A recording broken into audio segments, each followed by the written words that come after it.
जय श्री राम।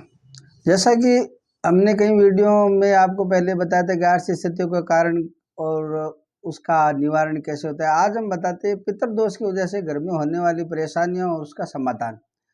अब क्या होता है कि प्राय घरों में सब कुछ सुख सुविधा होने के बावजूद भी घर में कलह रहता है।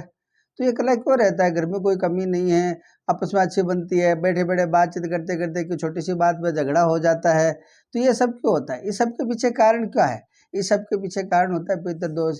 यहाँ घर में विवाह योग्य बच्चे होने के बाद भी उनका विवाह नहीं हो पाता, अपने अनुकूल रिश्ते नहीं बैठते। तो ये क्यों नहीं बैठते? इसके पीछे कारण क्या है? जन्मपत्री दोष भी हमने देख लिया नहीं है तो भी ये समस्या आती रहती है। हमारा धंधा चलता हुआ रुक जाता है, तो जब भी हमने कुंडली देखने पे पता चला कि उसमें ग्रह दोष नहीं थे, उसके बावजूद भी क्यों रुका हमारा काम? तो ये सब इसके पीछे कारण क्या है? इसके पीछे कारण होता है पितृदोष। हमारे पितृ यदि अतृप्त है तो वो हमें क्या है कि हमारे कार्यों के अंदर बाधा डालेंगे। तो उनका समाधान क्या होता है, वो बाधा दूर कैसे करें, इसके बारे में हम अब चर्चा करते जा रहे हैं। जैसा कि आपको पहले तो हमें ये पहचान करनी होगी कि हमारे पितृदोष है या न है, कारण क्या है। तो इसके लिए हम देखते हैं घरों के अंदर, जैसे मान लो उठते वक्त हम देखते हैं तो घर में असामान्य अवस्था में दिखाई देता है। यहाँ बच्चे कहना नहीं मान रहे हैं, यहाँ बड़े बैठे बैठे बातचीत करते करते गर्म हो जाते हैं, क्रोध करने लग जाते हैं। यहाँ घरों के अंदर अपनी बरकत नहीं हो रही है, जो सामान आता है वो बरकत नहीं करता, तनख्वाह आती है और लग जाती है। तो ये सब कारण होता है पितृदोष की वजह से। तो पितृदोष की वजह से हमारे घर में कई तरह की परेशानी आती है, उनको दूर कैसे करें? तो पितृदोष को दूर करने का सबसे बढ़िया तरीका तो होता है कि अमावस्या के दिन, जैसा कि महीने में दो पक्ष होते हैं, शुक्ल पक्ष और कृष्ण पक्ष। तो शुक्ल पक्ष के शुरू में अमावस्या तिथि आती है, पितरों की मानी जाती है। तो अमावस्या के दिन हम हरा चारा गायों को डालें या अमावस्या के दिन ब्राह्मण भोज करवाए। तो ये पितृदोष निवारण के तरीके हैं। इसके अलावा सबसे बढ़िया तरीका होता है कि हमारे घर पे पितृदोष है या कोई पितर है या नहीं है, इसका कैसे पता लगाया जाए।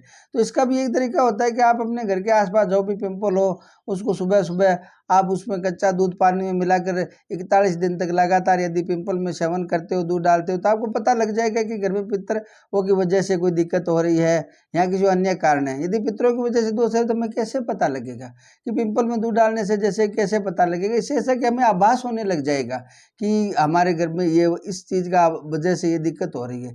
ये पिंपल में आप यदि 41 दिन लगातार दूध में पानी मिला करके आप पिंपल में सुबह सुबह डालते हो तो आपको 41 दिन में आभास हो जाएगा। आभास होने के बाद आपको पता चल जाता है कि पितरों की वजह से। तो उसका उपाय क्या है? उसका उपाय सबसे पहले तो ये होता है कि आप उस पितरों के नाम से घर में ब्राह्मणों को भोजन कराओ। यहाँ यदि ब्राह्मणों को भोजन नहीं करवा सकते हो तो कई मंदिर वगैरह में आप वहाँ उसका थाली बना करके भोजन वहाँ पहुँचा दो। या आप प्रत्येक अमावस्या तिथि को हरा चारा है वो गायों को डलाओ और प्रतिदिन गाय को गुड़ दो। ये मात्रा कितनी हो वो आवश्यकता नहीं है कि आप अधिक मात्रा में डलाएं, कम मात्रा में डलाएं, जितनी हो। इसके अलावा पूर्णिमा तिथि को भी हमें गायों को घास डलाना चाहिए। अमावस्या को तो प्रतिदिन, पूर्णिमा को क्या है, जबकि पितरों की तिथि तो ये अमावस्या मानी गई है, क्योंकि पूर्णिमा भी पितरों की मानी गई है। जो पितर हमारे जो धरती पे पूर्ण तृप्त नहीं है उनके लिए जो दान पुण्य किया जाता है वो अमावस्या को किया जाता है। जो पितर तृप्त है उनके लिए दान पुण्य किया जाता है वो पूर्णिमा को किया जाता है। तो हम पूर्णिमा और अमावस्या को दोनों दिन गायों को चारा डालना, पितरों के लिए भोजन करवाना, मंदिरों में सत्संग करना, रात्रि में जागरण देना, ये सब क्रिया करके पितरों को शांत कर सकते हैं, यानी पितरों को अपने अनुकूल कर सकते हैं। जिनके घर में पितर अनुकूल होंगे उनके घर में प्रतिदिन निश्चित रूप से समस्याएं नहीं रहेगी, वो दूर हो जाएगी। आप जैसे मान लो किसी घर में प्रतिदिन कलह हो रहे तो उसका सबसे बढ़िया है कि आप छोटा सा अपने घर में एक हवन कुंड लाए।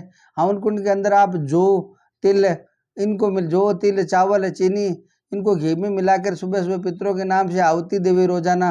तो इससे भी पितर शांत हो सकते हैं। ये सबसे बढ़िया उपाय है पितरों का नाम से हवन करना। इसके लिए आपको बड़ा कुछ करने की जरूरत नहीं है। यदि आपके पास हवन कुंड नहीं है तो कोई भी पात्र ले लो, मिट्टी का पात्र ले लो, उसके अंदर वो गोबर के कंडे वगैरह डाल कर उसको प्रज्वलित कर लो और थोड़ी सी कटोरी के अंदर थोड़ा चावल डाल लो, थोड़ा तिल काले तिल डाल लो, थोड़े जौ डाल लो और थोड़ा घी डाल के चीनी डाल के इनको मिक्स कर लो। अपने दाहिने हाथ से उनमें आहुति देते तो 108 नाम पितरों के नाम से बोल करके वो आहुति दे दो। या फिर मान लो आपको पता नहीं आपके घर में पितर कौन है क्या है, तो आप ओम नमो भगवते वासुदेवाय नाम की से भी आहुति दे सकते हो।